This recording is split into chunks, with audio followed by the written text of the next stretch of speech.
आज की top story ये रही। कराची में सियासतदानों पर जिंदगी तंग, आम आदमी भी बुरी तरह मुतासिर। इंतखाबात के दुश्मन क्या सिर्फ तालिबान हैं? इस सवाल का जवाब मुश्किल है।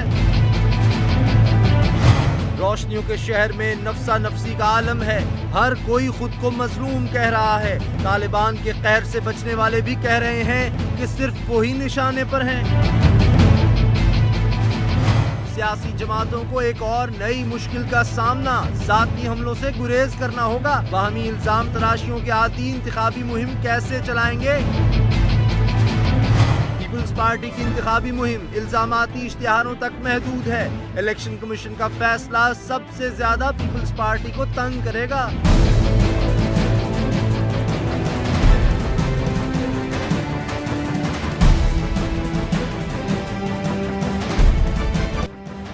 कराची के इलाके मोमिनाबाद में अवामी नेशनल पार्टी के इंतखाबी दफ्तर के करीब अब से कुछ ही देर पहले धमाका हुआ। इत्तलात ये हैं कि 12 अफराद जख्मी हुए हैं। इससे पहले कल MQM को निशाना बनाया गया था और आज अवामी नेशनल पार्टी को निशाना बनाया गया है। उसके इंतखाबी दफ्तर के करीब धमाका हुआ है। लोग जख्मी हैं, 12 अफराद बताया जा रहा है कि इस धमाके में जख्मी हुए। इसकी नौयत के बारे में अभी तक तफसील पता नहीं चल सकी। वाज़ेह हो रहा है कि कराची में मुसलसल पॉलिटिकल पार्टीज निशाने पर हैं। इस वक्त क्या हालात हैं, इस बारे में भी हम आपको आगाह करेंगे, क्योंकि अभी तक यही नजर आ रहा है कि तालिबान अपनी धमकी पर अमल कर रहे हैं। कहीं कराची में पम्फलेट्स तकसीम किए जाते हैं, इलेक्शन से रोका जाता है, तो दूसरी जानिब रोजाना किसी न किसी पार्टी को निशाना बनाया जाता है। और 3 ही पार्टीज हैं जो इस वक्त नजर आ रहा है कि तालिबान के निशाने पर हैं। मुत्तहिदा कौमी मूवमेंट, अवामी नेशनल पार्टी और पाकिस्तान पीपल्स पार्टी, ये तीनों जमातें इस वक्त तालिबान के निशाने पर हैं। बाबर सलीम हमारे साथ हैं, दुनिया न्यूज़ के नुमाइंदे, उनसे हम इस बारे में बात करते हैं। बाबर सलीम हमारे नुमाइंदे इस हवाले से हमें आगाह कर रहे थे, उनसे भी हम कोशिश करेंगे बात करें। अभी मुत्तहिदा कौमी मूवमेंट के रहनुमा वासिफ जलील ने हमें ज्वाइन किया है प्रोग्राम में। वासिफ जलील साहब, हम देख रहे हैं कि कोई एक पार्टी नहीं है। कल आपकी पार्टी थी तो आज अवामी नेशनल पार्टी है। कहा यह जा रहा है कि जमातें खुद अपना तहफ़्फ़ुज़ करें, सिक्योरिटी करें। क्या सोच रहे हैं आप लोग, किस तरह सिक्योरिटी को यकीनी बनाएंगी जमातें? देखिए उसामा, ये बड़ा इंतहाई अफसोस का अमल है जिस सूरत हाल से इस वक्त कराची दो चार है और बिलुमूम पूरे पाकिस्तान की सूरत हाल देखें सिवाय पंजाब के अलावा, इस वक्त बदनसीबी के बादल जो है वो बड़ी बुरी तरह छाए में इस पाकिस्तान के ऊपर, और कोई भी स्टेट की तरफ से हम कोई भी इक़दाम जो है वो होता नहीं देख पा रहे हैं। सबसे पहले तो मैं मुत्तहिदा कौमी मूवमेंट के कायद अल्ताफ भाई और पूरी राब्ता कमेटी की जानिब से आज के इस वाक़े में जिसमें अवामी नेशनल पार्टी के इंतखाबी दफ्तर के करीब धमाका हुआ, उसकी भरपूर अंदाज में जो है मजम्मत करता हूँ। और अब तक की जो इत्तलात आई है उसमें उनके 2 कारकुनान जो हैं शहीद हुए हैं और तकरीबन 15 से ज़ायद कारकुनान जो हैं वो अभी तक जो है वो जख्मी हैं और कई लोग क्रिटिकल हैं। इसकी भरपूर मजम्मत करते हैं। उसामा, गुज़िश्ता कई सालों से मुत्तहिदा कौमी मूवमेंट बिलखुसूस इस सूरत हाल के बारे में बार बार जो है मुतनब्बे करती चली आई है कि चंद मुट्ठी भर दहशतगर्द जो हैं इस शहर कराची में आ गए हैं, उनके खिलाफ जो है वो एक्शन लिया जाए, उनके खिलाफ बेइज्जती की जाए। मगर स्टेट ने, मौजूदा निगरान हुकूमत ने और इससे पहली जो साबका हुकूमत थी, उन्होंने किसी ने इस बात पर जो वो ध्यान नहीं दिया।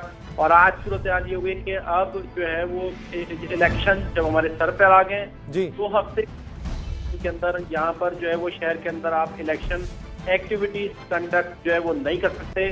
समझ से बाहर है कि पाकिस्तान के 3 सूबे जो हैं वो इलेक्शन के दिन किस तरह इलेक्शन के दिन जो है वो लोगों को जो निकालेंगे, खौफ व हिरासत से जब वो किस तरह निकलेंगे। और इसी तरह से अगर देखें, कोई सिक्योरिटी के मेजर्स जो है वो यहाँ पर नजर नहीं आते, कोई यहाँ पर जो है वो हमारी नजर में इस वक्त मौजूद लॉ इन्फोर्समेंट एजेंसीज जो है वो मुकम्मल तौर पर नाकाम। ये बताइए वासे कि क्या ये सिर्फ तालिबान है या और तंजीमें भी हैं इनके साथ शामिल हो चुकी हैं जो निशाना बना रही हैं? क्योंकि आज सोग भी मनाया गया था, कल मुत्तहिदा कौमी मूवमेंट के जो कारकुन हैं उनको निशाना बनाया गया, आज सारा दिन सोग रहा, उसके बाद फिर ये वाकया हो गया है। देखिए उसामा, मुत्तहिदा कौमी मूवमेंट ने तो 48 घंटे के अंदर अपने 10 कारकुनान जो है वो अब तक जो है वो खो चुकी है। 10 कारकुनान हमारे शहीद हुए हैं, तकरीबन 2 दर्जन से ज्यादा लोग जख्मी हुए हैं। और यकीनन यहाँ पर जो वो शिद्दत पसंदों की शक्ल में जो दहशतगर्द मौजूद है वो बिल्कुल हमारे सामने है। यहाँ डिस्ट्रिक्ट साउथ के अंदर जो है वो तबाह बर्बाद करने के लिए गैंग वॉर के लोग बैठे हुए हैं, जो आए दिन जो है वहाँ पर जो है वो आम शहरी भी अगर वहाँ जा रहा है तो उसको सिवाय दिबा करने के हवाले से कोई सूरत नहीं कर रहे। तो शहर तो इस वक्त जो है वो बिल्कुल एक एक जो है उसको बिल्कुल तोरा बोरा की शक्ल जो है वो बनाने की कोशिश की जा रही है। सही। आज फारूक सत्तार साहब कह रहे थे कि इलेक्शन कमीशन जो है उसको क्या साजिश होती नजर नहीं आ रही मुत्तहिदा कौमी मूवमेंट के खिलाफ दीगर जमातें जिस तरह निशाने पर हैं, लेकिन इलेक्शन कमीशन तो कह चुका है कि सूबाई जिम्मेदारी अमन अमान को कायम रखना। बिल्कुल सही है, बिल्कुल उन्होंने अपनी जगह जो लॉजिकल स्टेटमेंट उन्होंने बिल्कुल सही कहा है कि सूबे की जिम्मेदारी यकीनन निगरान हुकूमत के पास है, वफाक की जिम्मेदारी है। बिल्कुल सही है, वो तो इलेक्शन अमूर चलाएगा इलेक्शन कमीशन ऑफ पाकिस्तान, मगर अपेरेंटली जो कुछ भी हो रहा है यकीनन वो भी उसमें जो है वो इफेक्टिव पार्ट जो प्ले कर सकते हैं। हमें ये गाइड कर देते हैं 11 तारीख को, यानी इलेक्शन कमीशन की भी जिम्मेदारी है, साथ साथ अगरचे सूबाई हुकूमत की है, निगरान हुकूमत की, लेकिन दोनों आपको नाकाम नजर आ रहे हैं और ऐसे लग रहा है कि यही तीन पार्टीज निशाने पर हैं। इसी बारे में हम बात करेंगे बाबर सलीम से, दुनिया न्यूज़ के नुमाइंदे हमारे साथ हैं। बाबर सलीम आप हमारे साथ रहिएगा, हम आपसे बात करेंगे, लेकिन अभी शाहिद सैयद अवामी नेशनल पार्टी के रहनुमा हमारे साथ हैं। शाहिद सैयद साहब, अब आप भी निशाने पर कराची में भी हमें नजर आ रहे हैं। ये तीनों पार्टीज, कल मुत्तहिदा कौमी मूवमेंट थी, आज आपकी पार्टी है, अगरचे आप दोनों मुखालिफ हैं लेकिन तालिबान के लिए आप दोनों एक हैं। देखो, मैं ये बताता हूँ कि हमारे अभी नहीं है ये, तो शुरू से आपने देखा बशीर अहमद बलोच मियां इफ्तिखार के बेटे को शहीद, हमसे तो ये सिलसिला कई साल 2-3-4 सालों से ज्यादा हो गया है। इससे पहले जाहिर जब अफगान हुआ था तो हमने उस वक्त ये कहा था कि जिहाद में ये फसाद है, हमें तो वही सजा मिली। और ये भी इस मुल्क को जो एक सोच को रुकना चाहते हैं, पसंदों को पार्लियामेंट में पहुंचाना चाहते हैं। सही। शाहिद सईद साहब, माजरत के साथ आप साथ रहिएगा, फोन लाइन पर हमारे साथ रहिएगा। ब्रेक का वक्त हो रहा है, ब्रेक के बाद आपके साथ होंगे हम और गुफ्तगू का आगाज यहीं से करेंगे। क्यों अवामी नेशनल पार्टी को भी निशाना बनाया जा रहा है और अवामी नेशनल पार्टी क्या सोच रही है अपने आप को महफूज बनाने के लिए, ब्रेक के बाद मिलते हैं। रोशनियों के शहर में नफसा नफसी का आलम है, हर कोई खुद को मजलूम कह रहा है। तालिबान के कहर से बचने वाले भी कह रहे हैं कि सिर्फ वो ही निशाने पर हैं।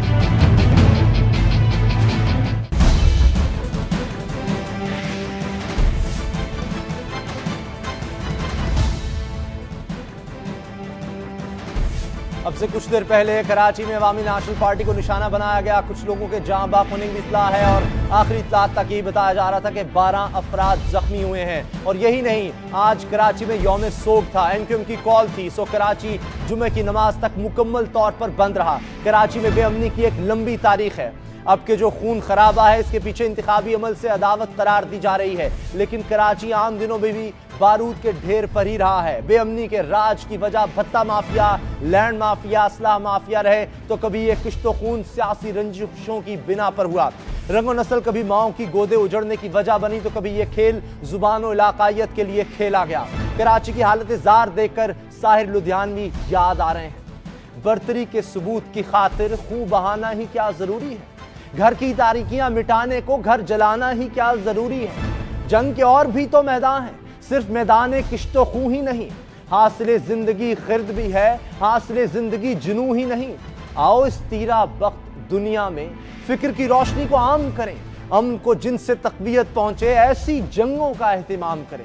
अमन की ख्वाहिश एक शायर की है, सो ख्वाहिश ही रहेगी। ये ख्वाहिश तब पूरी होगी जब ये ख्वाहिश अहले सियासत के सीने से उठेगी। ताज़ा वाक़या है कि कराची में दहशतगर्दी का शिकार महज एक फरीक नहीं बल्कि कुछ और भी हैं। आम ख्याल है कि कराची में दहशतगर्दी तालिबान की कार्रवाइयों का नतीजा है, लेकिन तालिबान के कहर से पनाह पाने वाली एक जमात ऐसी भी है जो कराची में होने वाली कार्रवाइयों का खुद को शिकार करार दे रही है, और इस जमात का नाम है जमात इस्लामी। जमात इस्लामी से मुताल्लिक गैर जानिबदार हल्कों की राय है कि इन इंतखाबात में जमात इस्लामी की पोजीशन कदरे बेहतर है। आम लोगों का यह भी ख्याल है कि कराची में जमात इस्लामी अव्वल तो तालिबान के निशाने पर है ही नहीं, और अगर कहीं जमात इस्लामी को निशाना बनाया जा रहा है तो फिर निशाना बनाने वाले तालिबान नहीं बल्कि कोई और होंगे। ये और कौन हो सकता है, ये जानने के लिए बात करेंगे जमात इस्लामी के मरकजी रहनुमा जनाब उसामा रजी से। उसामा रजी साहब, अभी ताज़ा वाक़या हो गया, अवामी नेशनल पार्टी को निशाना बनाया गया है, पहले MQM थी। ये वाज़ेह तौर पर कहा जा रहा है कि दाएं बाजू की जमातें जिनमें जमात इस्लामी शामिल है उनको खुली छूट है, और अगर ऐसे इलेक्शन हुए तो फिर वो किस तरह से साफ और शफाफ होंगे। बिस्मिल्लाहिर्रहमानिर्रहीम। आज जो कराची में बम धमाका और उसमें हलाकतें हुई हैं, उन हलाकतों पर हम शदीद अफसोस का इजहार करते हैं, और जो अफराद ज़ख्मी हुए हैं और जो अफराद उसमें मुतासिर हुए हैं उन सब पर हम अपने गम का, अपने अफसोस का इजहार करते हैं, और ऐसी मुतशद्दिद कार्रवाइयों को इस सियासी अमल में हम उसको काबिल मजम्मत भी समझते हैं। कौन लोग हैं इनके पीछे? ये पूरा वाक़या सियासी अमल को मुतासिर करने के लिए है और इसके बारे में हमारे जो मुतल्लिका जमात है या दीगर लोग हैं उन्होंने तालिबान का लफ्ज़ इस सिलसिले में इस्तेमाल किया है। मैं ये समझता हूँ कि ये जो कुछ भी कार्रवाई हुई है, तालिबान फिनोमेना कोई इतना सादा, इतना आसान और इतना दो टोक फिनोमेना नहीं है जिसके बारे में ये बात कही गई है। मेरी राय यह है कि पाकिस्तान में मुसलसल इस किस्म के वाक़यात अमरीकी मुदाखलत के बाद शुरू हुए हैं। अमरीका की बहुत सारे अफराद और बहुत सारे नेटवर्क्स पाकिस्तान में मुख्तलिफ अंदाज से और मुख्तलिफ नामों से काम कर रहे हैं और आप ये कह रहे हैं कि ये धमाके अवामी नेशनल पार्टी MQM को अमेरिका निशाना बना रहा है, उसके हवारी हैं, उसके कहने पर ये धमाके हो रहे हैं? जी मैं धमाकों के बारे में ये बात कह रहा हूँ। और जहाँ तक तालिबान फैक्टर के बारे में ताल्लुक़ है, आज से कुछ दिनों पहले तक ही इस सूबे में और मुल्क में पीपल्स पार्टी MQM और ANP की हुकूमत रही है और इन लोगों की पूरी जिम्मेदारी थी कि ऐसी कोई चीज़ अगर यहाँ पर मौजूद है तो ये उसका सद्देबाप करते। और कराची कोई जंगल में आबाद शहर नहीं है, कराची एक बहुत बड़ा रोशनियों का शहर है और कराची में ऐसा नहीं है कि कोई रियासती गिरफ्त और रियासती। उसामा साहब, आप कहते हैं अमेरिका है इसके पीछे, उसकी जंग है इसके पीछे, लेकिन क्या करें कि तालिबान के तर्जुमान तो ऑन करते हैं इन हमलों को, पंफलेट्स बांटे जाते हैं, वो कहते हैं कि ये 3 जमातें हमारे निशाने पर हैं। ये तर्जुमान तो कहीं से खुफिया तर्जुमान होते हैं, कभी कोई सामने नहीं आया। आपने कभी देखा है किसी तालिबान को? इनके नाम से हैंडबिल बढ़ जाते हैं या इनके नाम से अगर अमेरिका है इनके पीछे, जी मुझे बताएं, अगर अमेरिका है तो आपको क्यों नहीं निशाना बनाया जाता? आप तो उसके खिलाफ इतना बोलते हैं, शदीद तनकीद करते हैं, निशाना बनाया जा रहा है अवामी नेशनल पार्टी MQM को। जी यहाँ पे बहुत सारे देसी रेमंड डेविस नेटवर्क काम कर रहे हैं और मैं उसी की तफसील आपके सामने बयान करना चाहता हूँ। देखिए, इस शहर कराची में पिछले 10-12 दिनों से और बल्कि 2 हफ्तों से जमात इस्लामी के कारकुनान को पुरतशद्दुद कार्रवाइयों का निशाना बनाया जा रहा है। आज ही कल हमारे 8 कारकुनान को नाज़िमाबाद I ब्लॉक से H ब्लॉक से अगवा करके उनको थाने में टॉर्चर किया गया। फेडरल बी एरिया में ब्लॉक 9 में वहाँ पे हमारे 7 कारकुनान को अगवा किया गया, उनको तशद्दुद का निशाना बनाया गया और पुलिस की मोबाइल दहशतगर्दों को सपोर्ट कर रही थी। और ये दहशतगर्द वो हैं कि जिनका ताल्लुक बराह रास्त MQM से है। इनके असेंबली के उम्मीदवार और नुमाइंदे इस कार्रवाई की निगरानी कर रहे थे। जिन लोगों को अगवा किया गया, जिन कारकुनान को तशद्दुद का निशाना बनाया गया, उन्हीं को थाने में ले जाकर समझाया गया और SHO और इंतजामिया पूरी तरह से इल्जामात है ना, साबित भी तो करना होगा इल्जामात को। कराची में इतनी बदतरीन सूरत हाल है कि आज भी रियासती नेटवर्क पूरी तरह से इन दहशतगर्दों का साथ दे रहा है। और यहाँ पर एक टोपी ड्रामा ये हुआ था कि हुकूमत के खत्म होने से थोड़े दिन पहले MQM एक बच्चों के खिलौने की तरह, बच्चों के खेल की तरह जो है वो अपोजिशन में आती है को भी निशाना बनाया जाता है, अवामी नेशनल पार्टी को भी निशाना बनाया जाता है। वो दाएं बाजू पर इल्जाम लगाती हैं, आप कहते हैं आपको भी निशाना बनाया जा रहा है। बहरहाल कराची में न जाने क्या क्या हो रहा है, हर कोई निशाने पर है। मेरे पास वक्त खत्म हो गया। उसामा रजी मरकजी रहनुमा जमात इस्लामी हमारे साथ थे और वो ये कहते हैं उनके कारकुनों भी निशाना बनाया जा रहा है और उसमें भी रियासती अनासर मुलव्वस हैं। दोनों जानिब से इसी किस्म के इल्जामात लगाए जाते हैं, दोनों तरफ से अपने नुकसान गिनवाए जाते हैं, मगर हकीकत जो है उस पर वो सामने कोई नहीं ला रहा कि क्या वजह है। आखिर एक दूसरे पर इल्जामात ही लगाए जा रहे हैं, मगर ये वाज़ेह तौर पर नजर आ रहा है कि दोनों तरफ नुकसान हो रहा है और खास तौर पर बाएं बाजू की जमातें हैं उनको धमाकों का निशाना बनाया जा रहा है। ब्रेक का वक्त हो रहा है, ब्रेक के बाद मिलेंगे स्टोरी के साथ। सियासी जमातों को एक और नई मुश्किल का सामना, ज़ाती हमलों से गुरेज करना होगा। बाहमी इल्जाम तराशियों के आती इंतखाबी मुहिम कैसे चलाएंगे?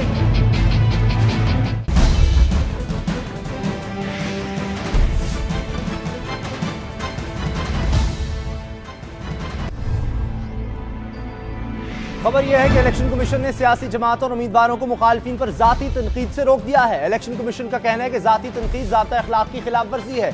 इलेक्शन कमीशन का ज़ाब्ता अखलाक उम्मीदवारों को सिर्फ इस बात की इजाज़त देता है कि वो दूसरों पर माजी की पॉलिसियों और प्रोग्रामों की वजह से तनकीद कर सकते हैं, लेकिन किसी की निजी जिंदगी को तनकीद का निशाना नहीं बना सकते, बेहुदा जुबान नहीं इस्तेमाल कर सकते। गालियां नहीं दे सकते। इलेक्शन कमीशन के इस हुक्मनामे ने सियासी जमातों को नई मुश्किल में डाल दिया है, क्योंकि पाकिस्तान की सियासत और मुखालफिन पर इल्जामात के बगैर मुकम्मल ही तसव्वुर नहीं होती। यहाँ वही हर दिल अजीज लीडर है जिसकी शोला बयानी आग लगा देती है, जिसकी तकरीरें सुनकर मुखालफिन के पसीने छूट जाते हैं। सो मौजूदा इंतखाबी मुहिम भी इसी रंग में रंगी है। हर पार्टी, हर सियासतदान दूसरों पर तनकीदी गोलों की बौछार कर रहा है। मुस्लिम लीग नून माजी में किए गए अपने कामों की वजह से तनकीद का निशाना बन रही है। पीटीआई के कप्तान इमरान खान नून लीगी क़यादत को कैसे आड़े हाथों ले रहे हैं, जरा देखिए।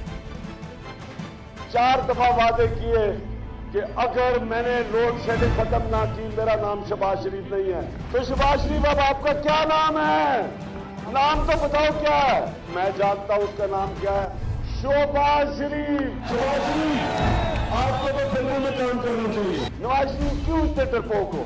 थोड़ा हौसला करो, लीडर डरता नहीं है, लीडर नहीं बन सकता। जरदारी और नवाज शरीफ ऊपर से लड़ाई अंदर। दूसरी तरफ मुस्लिम लीग नून भी खामोश नहीं, ईंट का जवाब पत्थर से दिया जा रहा है। नवाज शरीफ हो या फिर शहबाज शरीफ, दोनों मुखालफिन के हमलों का खूब जवाब दे रहे हैं। ये भी देखिए। खिलाड़ी और जरदारी सब मिले हुए हैं। ना जरदारी के खिलाफ खिलाड़ी बात करते हैं और ना खिलाड़ी के खिलाफ जरदारी बात करते हैं, ना जरदारी के खिलाफ खिलाड़ी बात करता है। वाह वाह वाह इमरान खान साहब, आपने तो इसको सबूत के साथ आपने साबित कर दिया कि आप इमरान खान साहब, आप जरदारी साहब की बी टीम के सही मानों में कप्तान बन गए हैं। बल्ले तीर को 11 मई को दफन करना होगा। एक वो बल्लेबाज वो कहता है ऊपर अल्लाह और नीचे बल्ला, नाउज़ बिल्लाह, अस्तगफिरुल्लाह। अल्लाह ऊपर है, अल्लाह जमीन पर है, अल्लाह सामने है, अल्लाह दाएं है, अल्लाह बाएं है, अल्लाह पीछे है, अल्लाह आगे है, अल्लाह ही अल्लाह, अल्लाह ही अल्लाह, अल्लाह ही अल्लाह, अल्लाह ही अल्लाह, अल्लाह ही। तालिबान सदर ने इलेक्शन कमीशन को खत लिखा था कि वो सदर आसिफ जरदारी पर सियासी जमातों की तनकीद का नोटिस ले। एक शिकायत तहरीक इंसाफ की भी थी कि इलेक्शन कमीशन मुस्लिम लीग नून को पीटीआई के बारे में गलत प्रोपेगेंडा करने से रोके। लगता है इलेक्शन कमीशन ने नोटिस ले लिया है और जुबानबंदी का हुक्मनामा आ गया है। इंतखाबात में वोट बिजली बहरान का नाम लेकर मांगा जा रहा है या फिर मुखालफिन पर तनकीद करके। सवाल यह है कि इस हुक्मनामे के बाद सियासी जमातें अपनी इंतखाबी मुहिम कैसे चलाएंगी? क्या तनकीद सियासतदानों के लिए वाकई जरूरी है? इस पर बात करने के लिए हमारे साथ हैं तहरीक इंसाफ की सेक्रेटरी इत्तलात शरीन मजारी साहिबा।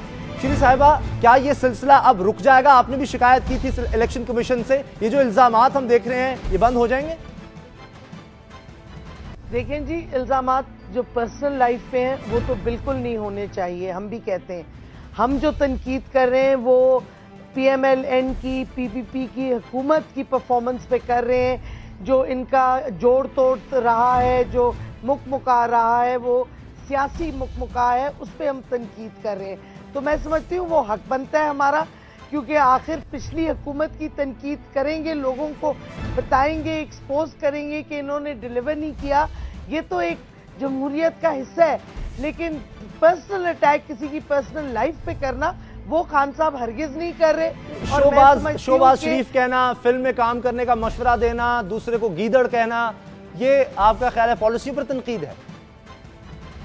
देखें, वो तो शहबाज शरीफ साहब ने खुद कहा था कि मेरा नाम शहबाज शरीफ नहीं होगा, उनकी स्टेटमेंट का जवाब दे रहे हैं। लेकिन मैं समझती हूँ दोनों तरफ से एक किस्म के टैक्स जो आ रहे हैं, अगर वो खत्म भी हो जाते हैं तो पॉलिसीज पे तो तनकीद करना, और जो पिछले 5 साल N और PPP का मुका हुआ है उस पर तो तनकीद करना हमारा हक बनता है, क्योंकि हमने लोगों को दिखाना है कि इनका फेलियर क्या है, इनकी गलतियां क्या हैं, ताकि वो वोटर फिर से गलती करके इनको वोट ना दे। आप मुकमुका कहते हैं, वो जब कहते हैं कि आप दोनों मिले हुए हैं जरदारी और इमरान खान, तो फिर आप शिकायत करते हैं इलेक्शन कमीशन से? मेरी बात सुने, मिला हुआ कौन है ये तो आप पिछले 5 साल देख लें। नवाज शरीफ साहब ने तो खुद कहा था कि अगर जरदारी के साथ PPP नहीं होगी तो फिर भी मैं उनके साथ खड़ा होऊंगा। 5 साल उनको सपोर्ट किया, ये तो एक फैक्ट है। तो इसमें अब वो अपना बुरा परफॉर्मेंस, अपनी गलतियां ना माने और हम पे इल्जाम लगाए विदाउट प्रूफ, तो ये तो फिर देखे ना, गलत बात वो कर रहे हैं, फैक्चुअली इनकरेक्ट है। और जो सबसे जिस पे हमने इलेक्शन कमीशन का टेंशन ले कि वो सरासर झूठ बोल रहे हैं। वोटर से कि अगर हमें वोट नहीं दोगे तो ये पीपीपी का वोट होगा। ये डिसइंफॉर्मेशन है, लोगों के सामने झूठ बोलना है और ऐसी बातों का ईसीपी को नोटिस लेना चाहिए। इलेक्शन कमीशन ने आज जो ज़ाब्ता अखलाक के हवाले से कहा है कि जाती तनकीद नहीं हो सकती, पहले खत गया था तर्जुमान सदर के तर्जुमान की जानिब से कि सदर जरदारी को तनकीद का निशाना ना बनाया जाए खाम खा, तो अब आप सदर जरदारी पर तनकीद करना छोड़ देंगे, रुक जाएंगे? देखिए, हम सदर जरदारी के पर्सन पे तो नहीं कर रहे, हम कर रहे हैं क्योंकि उन्होंने एक सियासी हुकूमत को हेड किया था। पिछले 5 साल सारी सियासी एक्टिविटीज प्रेसिडेंसी में हुई, तो अगर हम पीपीपी की हुकूमत जिसका वो एक्चुअली हिस्सा थे उसमें तनकीद करते हैं तो उनकी जात पे नहीं हम तनकीद कर रहे, और ये हमारा हक बनता है कि हम पिछली हुकूमत की परफॉर्मेंस पे तनकीद करें। लेकिन अगर ये कहा जाए कि सदर ने लूट मार की और मुस्लिम लीग नून ने उनका साथ दिया, नवाज शरीफ ने साथ दिया, अदालत में तो नहीं आप गए, आप तो खुद से कह रहे हैं, ये तो इल्जाम है और जाती तौर पर आप उन्हें करप्ट कह रहे हैं। हम उन पे एक एक्यूजेशन कर रहे हैं उनकी परफॉर्मेंस पे, उन्होंने जो पिछले 5 साल में किया है, हम उनकी जात पे नहीं कुछ कह रहे। और मैं समझती हूँ कि ये जो इस तरह अगर आप हुकूमत की मिस परफॉर्मेंस या लैक ऑफ गवर्नेंस या गलतियों पे तनकीद करें, ये एक सियासी हक बनता है। हम उनकी जरदारी साहब की जात पे कुछ नहीं कह रहे, हम उनकी पर्सनल लाइफ पे कोई अटैक नहीं कर रहे। इस वास्ते हम समझ रहे हैं हम ईसीपी के कोड ऑफ कंडक्ट के दायरे में रह रहे हैं। इसकी क्या वजह है कि आप भी कहते हैं कि मुस्लिम लीग नून सदर जरदारी साहब से मिली हुई है, मुस्लिम लीग नून आप पर इल्जाम लगाती है, ये क्यों? दोनों एक ही इल्जाम एक दूसरे पर क्यों लगा रहे हैं? मुझे नहीं पता वो क्यों लगा रहे हैं, वो तो मुझे लगता है कुछ घबरा से गए हैं। हम तो फैक्ट्स पे लगा रहे हैं क्योंकि ये तो सबको पता है और पीएमएलएन की लीडरशिप ने खुद ये माना हुआ है कि उन्होंने जरदारी साहब का साथ दिया था 5 साल, इस वास्ते वो 5 साल काट गए हुकूमत में। ये तो नवाज शरीफ साहब ने खुद कहा है, तो हम कोई गलत बात तो नहीं कर रहे, हम तो वही कह रहे हैं जो खुद वो उनके लीडर्स कह रहे हैं। यानी आप कहते हैं जाती हमला हम किसी पर नहीं करते, और ये जो नया ज़ाब्ता अखलाक आया इससे पीटीआई शायद किसी मुश्किल में खुद को नहीं देख रही। देखते हैं कि आने वाले वक्त में इलेक्शन कमीशन किस बात का नोटिस लेता है। शरीन मजारी हमारे साथी, सेक्रेटरी पाकिस्तान तहरीक इंसाफ, उनका हम बहुत शुक्रिया अदा करते हैं। ब्रेक के बाद मिलेंगे इस स्टोरी के साथ। पीपुल्स पार्टी की इंतखाबी मुहिम इल्जामाती इश्तिहारों तक महदूद है। इलेक्शन कमीशन का फैसला सबसे ज्यादा पीपुल्स पार्टी को तंग करेगा।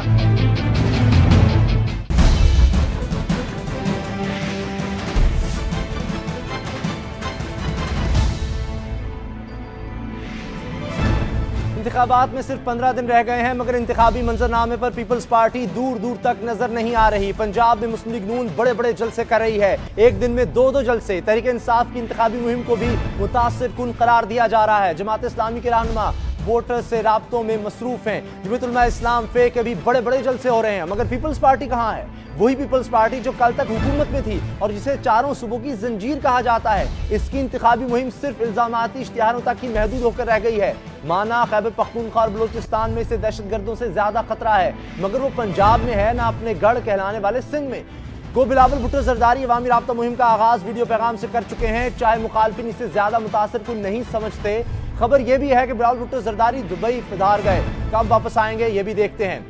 सदर जरदारी साहब अपने ओहदे की वजह से इंतखाबी मुहिम की क़यादत नहीं कर सकते। अब कौन इंतखाबी मार्के की क़यादत करेगा, ये राज पीपल्स पार्टी ही जाने। 2007 में बेनज़ीर भुट्टो की शहादत के तुफैल अवाम ने पीपल्स पार्टी को इख्तियार के ऐवानों तक पहुंचा दिया था। ये भी दुरुस्त कि इस वक्त हालात कुछ ज्यादा बेहतर नहीं, मगर यह भी हकीकत है कि 5 साल में पीपल्स पार्टी लोड शेडिंग के अंधेरे खत्म नहीं कर सकी, जिसका अवाम उससे हिसाब 11 मई के दिन ले सकते हैं। हैरत इस पर भी है कि इश्तिहारात में वो इस लोड शेडिंग से खुद को बरी जिम्मा करार देकर इल्जाम दूसरों पर डाल रही है। सवाल यह भी है, क्या जलसे जुलूसों अवाम से राब्ता किए बगैर वो इंतखाबी मार्का सिर्फ इश्तिहारात की मदद से अंजाम दे पाएगी? इलेक्शन कमीशन का जुबाबंदी का नया हुक्म पीपल्स पार्टी की इंतखाबी मुहिम को मुतासर नहीं करेगा? क्या पीपल्स पार्टी ने मुकाबले से पहले ही तो हार नहीं मान ली?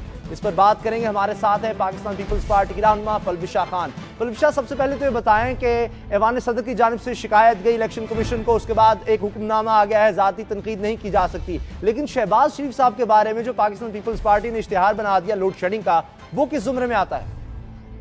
वो जाती तनकीद के जुमरे में हरगिज नहीं आता है उसामा।